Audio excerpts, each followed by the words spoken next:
I have been investing in stock markets and equity mutual funds now for close to 20 years. And in my experience, investing in small and mid-cap equity mutual funds is a bit like following Alice down the rabbit hole. I'm sure you would remember the children's book, Alice's Adventures in Wonderland, where a tiny girl, Alice, sees a white rabbit, go down the rabbit hole, and out of curiosity, she follows him into the rabbit hole, into a strange and different world where a lot of strange things happen to her. Investing in small and mid-cap funds is a lot like that, where in a single year, you can get 100% profits or 80% profits or double your money almost, and in another single year, you can lose even half of your money.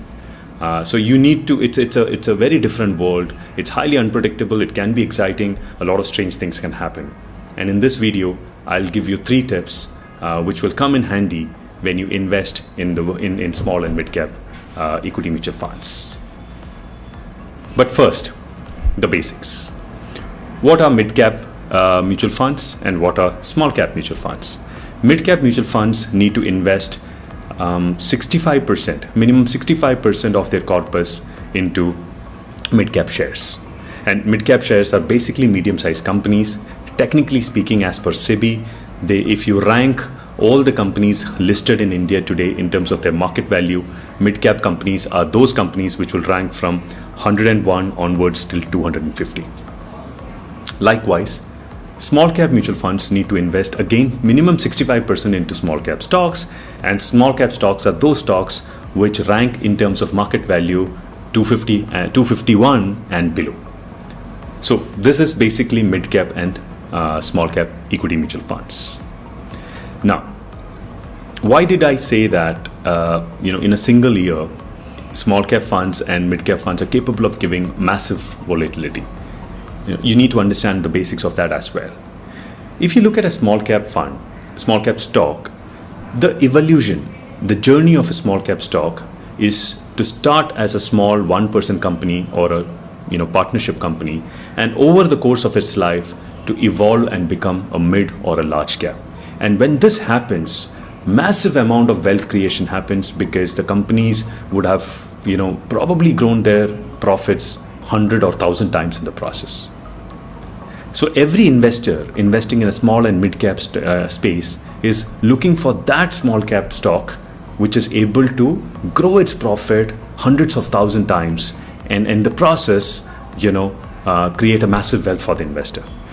But not all small cap stocks are able to make the journey. To give you an example, let's compare 2 companies, Reliance Communications and Bajaj Finance, over a 10-year horizon, 2010 to 2020 or today.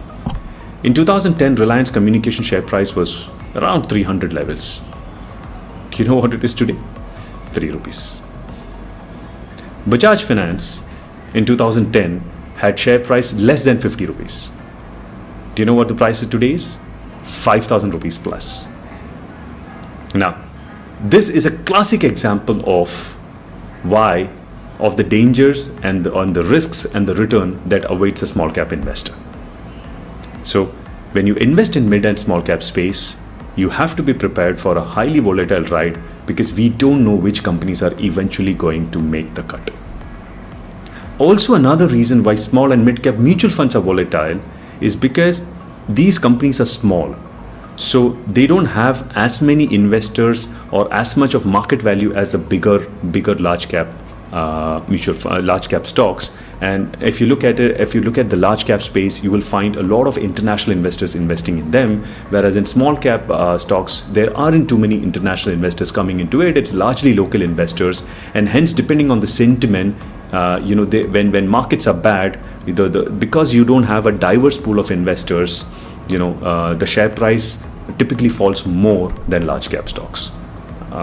So because of these 2 reasons, because they're small, having lesser investors investing in them, and their performance can be unpredictable over a longer time, not everybody is able to succeed well. Small and mid cap space is a bit like, as I said in the beginning, chasing Alice down the rabbit hole.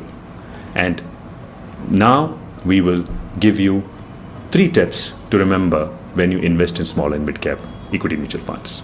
First, as I've covered briefly, Small cap and mid cap mutual funds sit at the right extreme of risk and return.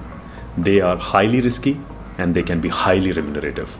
So if you're investing in small and mid cap funds, do not look at 1 or 2 year track record and project to the future, because it can be very dangerous.